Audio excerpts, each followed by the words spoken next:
Hello and a warm welcome back to the channel of Two Wheeled Nonsense. Now I have a riddle for you. What's white, costs just under £10,000 and is guaranteed to make you scream? That's right, it's my monthly heating bill. Oh, the Triumph Street Triple R. It says here on my script in my brain. Let's find out if it's any good.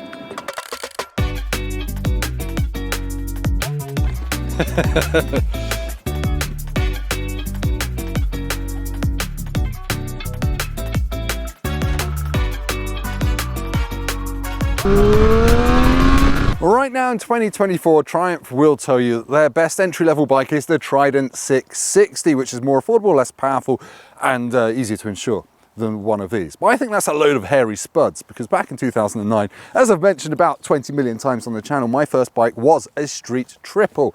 Back then it cost £5,500 for an entry-level one, which is what I had. It had about 100 horsepower. Now, 120 horsepower, just shy of £10,000 gets you the entry-level street triple, which has an R on the side of it. You can pay about £1.5–2 grand more to get the RS. I've reviewed that on the channel, so click up whichever corner it is because I can never remember. That gets more kit, obviously. It gets a bigger dashboard, it gets an Erlins rear shock, different front suspension, Stylema calipers, and 10 more horsepower. But this is better. This is better for the road, and I know it's a cliche that lots of other journalists have pointed out, but having been living with this for about a month and a half now, I am convinced this is the best street triple you can buy for 99% of the time. I'm going to show you why. Stick around and remind me to tell you that the white paint costs £200 extra, but you're going to want it because it's all sparkly when it's sunny. It's quite nice. Oh yeah, it's not sunny.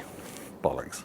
Now, I think if the Street Triple R has a problem, and it doesn't really, to be honest, spoilers, it's kind of your approach to it when you walk into a Triumph dealer. You're going to see the RS with all its bling for just £1,500 more, and you're going to want that, but don't get sucked into that what you don't have game. Let's look at what you do have.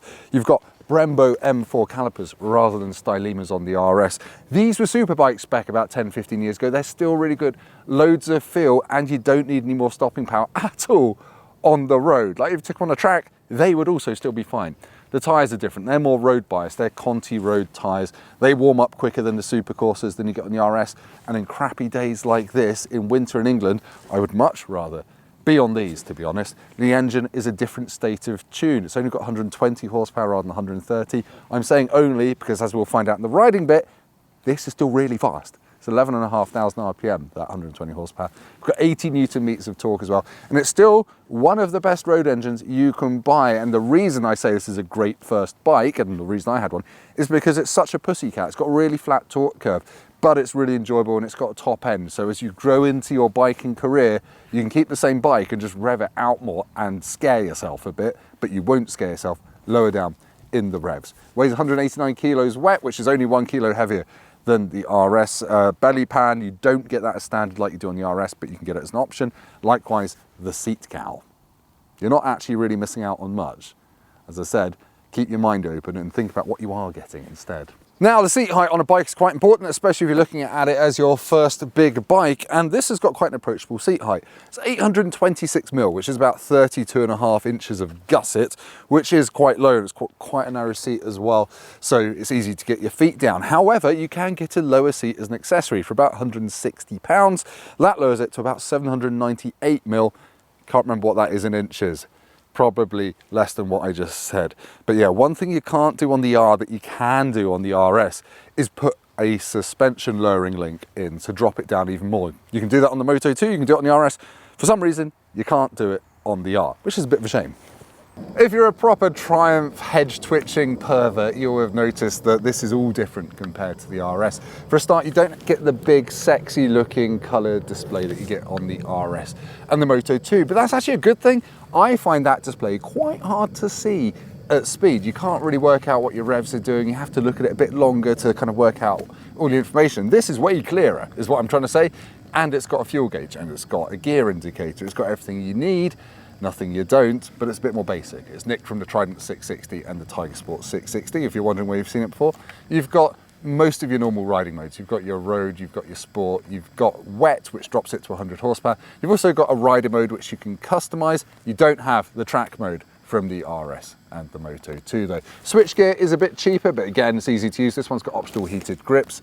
It's just dead simple. It's got 6-axis IMU as well, which means your traction control and ABS are lean sensitive. You can fully disable them, but you can't just switch the anti-wheelie off. Right, we're going to ride the Street Triple R next, but quickly a word on accessories because Triumph has loads of them. I'm going to highlight the most important ones by looking at my phone. First up, there's an accessory pack, which is weirdly called the Inspiration Pack.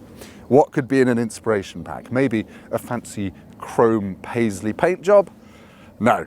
It's crash protection and a tail tidy for £621 as well.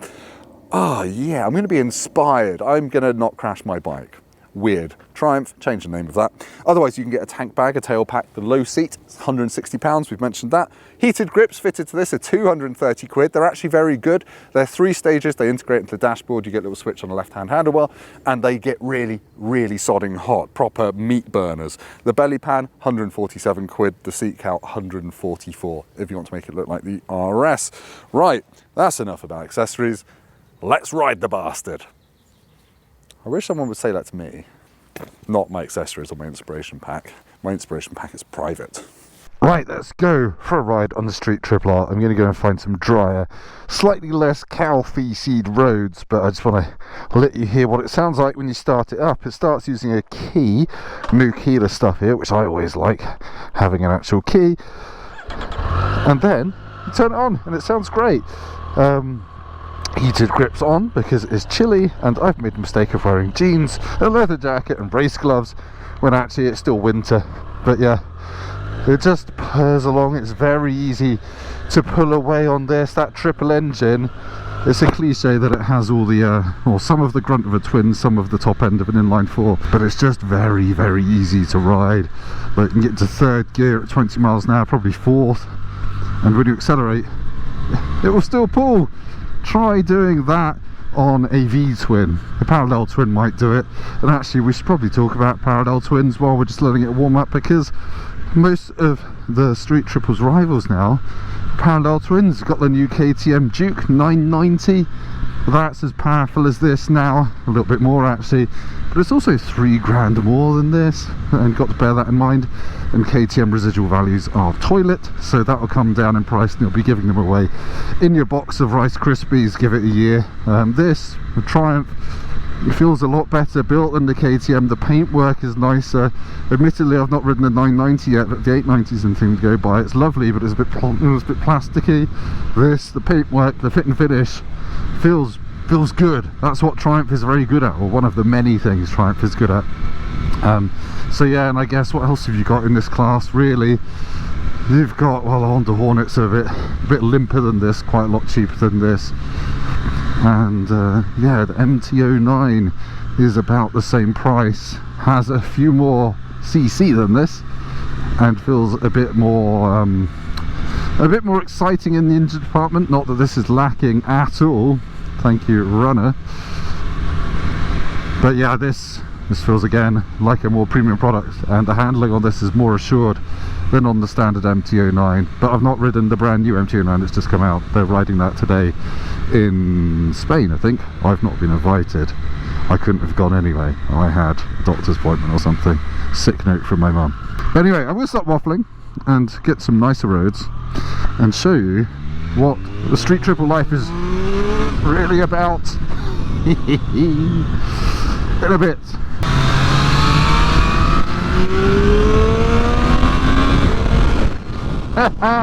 Right, a very quick word, if you can hear me, on motorway speeds on the Street Triple R.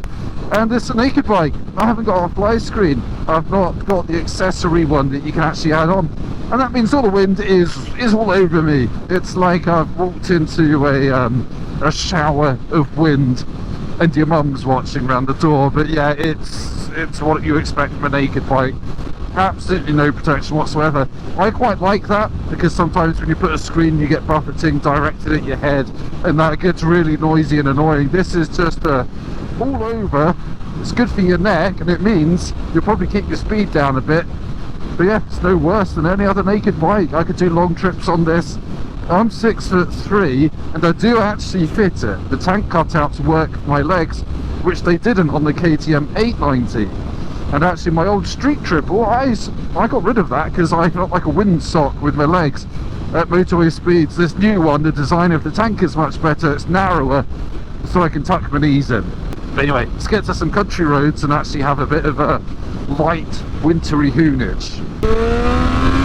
Right, I just went for a quick overtake then, and this particular bike does have a little bit of an issue, and that is that the quick shifter blipper is about as reliable as an octogenarian's prostate. It does stop working after 15-20 minutes on the ride.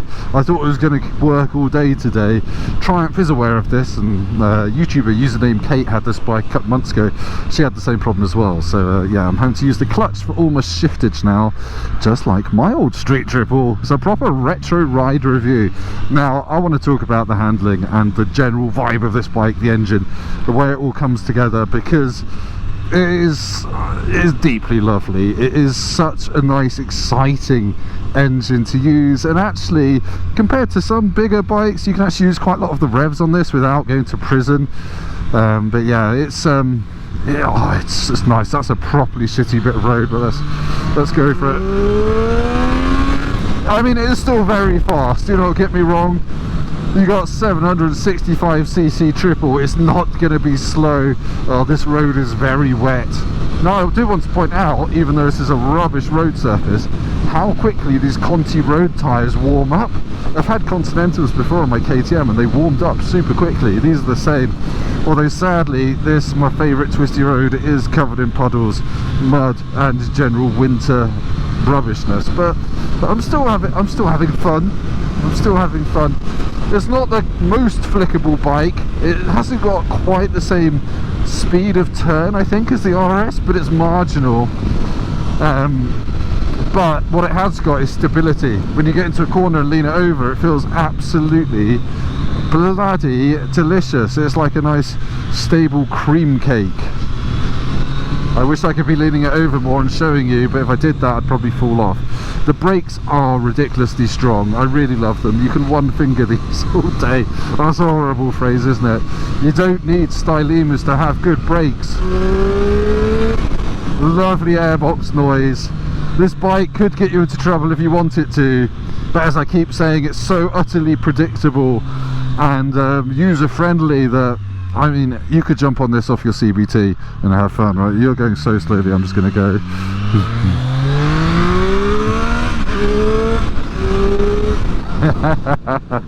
So yeah, it's a lovely package. It's really well suited for the road. One of the big things I prefer over the RS is the suspension setup. As standard as I've got this now is way more compliant than the RS. The RS is really set up to chase lap times, to be super firm, and it kind of semi ruins it on the road. It's just a bit tiring on bumpy roads, whereas this, I don't know, it feels like it's got an extra inch of wheel travel. It doesn't, but it is way more compliant, but it still connects you to the road just enough for normal road riding, the sort of riding I do. So yeah, this is the pick of the street triple range, if you haven't gathered by now. I think I said it at the start of the video. It's cheaper than the RS for a start. I think the dash is clearer. It makes the same great noise. It gives you the same great riding experience. You do not miss the 10 horsepower tucked all the way at the top end. And yeah, aesthetically you might miss the belly pan and the seat cowl, but you can buy them. I prefer, well, like this white. This white is beautiful. The RS does come in yellow, which is quite nice, which might swing it for me. But yeah, with my money, I'd be buying the Street Triple R, not the Street Triple RS. And I would probably, I haven't ridden the 990 Duke yet, be buying this over any of the other middleweight nakeds, really. The MT-09 SP looks a bit gawky compared to this. Has extra performance, hits a bit harder, doesn't have quite the handling chops of this, I would say, but I've not ridden the new one of those yet. So yeah, my conclusion is this is the best street triple, one of the best bikes Trident makes, also one of the best first bikes you can buy, first big bikes you can buy, just because look, you can stick it in sixth, you can stick it in second even, and just ride around and just never go above 8,000 RPM. But when you do, and you head towards 12,000 RPM, you'll realise that you've got a motorbike you can grow with. It's a really good choice as for experienced riders or newbies alike. I think I said that in possibly the most convoluted way possible. But anyway, that's it. That's me done. I'm going to go home now and try and warm up my butt crack, which has been exposed this whole time. Thank you for watching. If you've liked this, hit like and do subscribe to the channel. I've got lots of new bike reviews coming in 2024 and other stuff as well, touring and gadget reviews, maybe some gear reviews. And yeah, I'll see you next time. I do appreciate you watching. Go and go and touch yourself. Goodbye. Not there. Oh God, Satan will come into your life. Pervert.